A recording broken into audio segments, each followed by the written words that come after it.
बंधुओं, इस बार मौनी अमावस्या परम पवित्र परम पुनीत विषय को लेकर के हम प्रस्तुत हुए हैं। सबसे प्रथम विषय यह है कि मौनी अमावस्या को मौनी अमावस्या ही क्यों कहा जाता है। ऐसा क्या कारण और घटना है कि इसको मौनी अमावस्या नाम दिया गया है। द्वितीय, इसमें क्या ऐसा कार्य किया जाए जिससे कि पितरों को संतुष्टि प्राप्त हो, क्योंकि अमावस कोई भी हो, पितरों की संतुष्टि के लिए जलांजलि, तर्पण, मार्जन आदि किया जाए तो पितरों को अत्यधिक संतुष्टि प्राप्त होती है।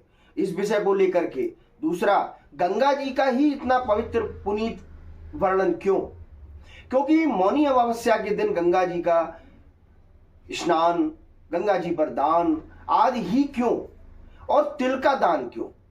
ये 2-3 प्रश्न लेकर के हम प्रस्तुत हुए हैं। इस बार माघ मास की कृष्ण पक्ष की अमावस्या 28 जनवरी को शाम को 7:20 से प्रारंभ होगी और 29 जनवरी 2025 को शाम को 6:15 तक रहेगी।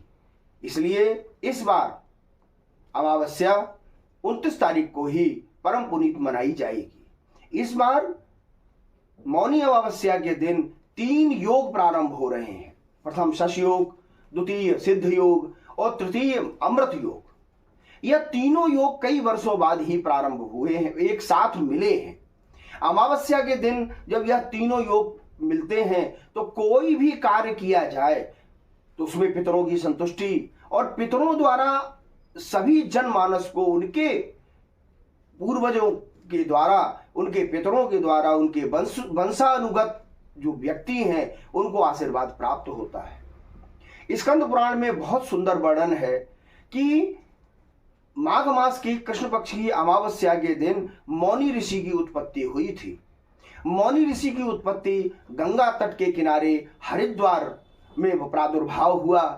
उनका जन्म होने के बाद गंगा जी ने स्वयं उनका सिंचन किया था, जल से सिंचन किया। इसलिए आज मौनी अमावस्या के दिन जो भी व्यक्ति गंगा का स्नान करता है, त्रिवेणी में जाकर के करे, हरिद्वार, ऋषिकेश या जहां भी गंगा जी हैं, नहीं जा सकते तो घर में ही गंगा जी का स्नान किया जाए तो स्वयं को सभी मनोरथ सिद्ध करते हैं। साथ ही स्कंद पुराण में ही लिखा हुआ है कि पहले के ऋषिगण, पहले के गृहस्थ पूरे दिन मौन रहते थे।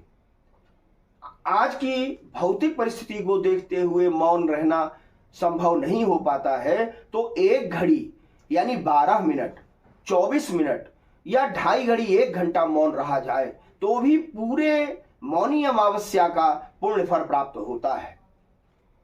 द्वितीय, जो हमने ये कहा कि इसमें तिल का दान क्यों। हमारे पितरों को तिल अत्यधिक प्रिय है।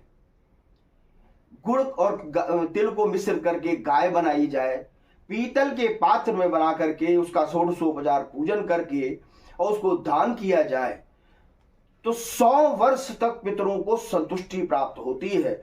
और यहां तक गरुड़ पुराण और स्कंद पुराण दोनों में लिखा हुआ है कि 100 वर्ष तक पितृ उस व्यक्ति का गुणगान करते हैं और इतने प्रसन्न होकर नृत्य करते हैं कि उसके किए हुए सारे ही पापों का स्वयं नष्ट हो जाता है। उसका विधि विधान से ब्राह्मणों को बुला करके गुड़ की गाय जिसमें तिल मिश्रित हो ऐसे पात्र में बना करके और किसी भी विप्र को बुलाकर उनको दान किया जाए। इसमें इस बार जो योग पड़ रहा है, कंबल का दान, गर्म कपड़ों का दान, तिल का दान, और यहां तक ये कहा गया है कि इस बार जो व्यक्ति तिल के बने हुए लड्डू गुड़ मिश्रित गाय को खिलाता है उसके सभी शनि, राहु और मंगल का क्रूर दृष्टि भी नष्ट होगी।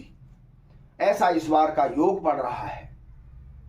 और पितरों के लिए, क्योंकि अमावस होती ही पितरों के लिए है और मौनी अमावस्या भगवान नारायण ने आज ही के दिन स्कंद पुराण के अनुसार भगवती गंगा को अपने अंगुष्ठ से प्रवाहित किया था, इसीलिए परम पवित्र माना जाता है।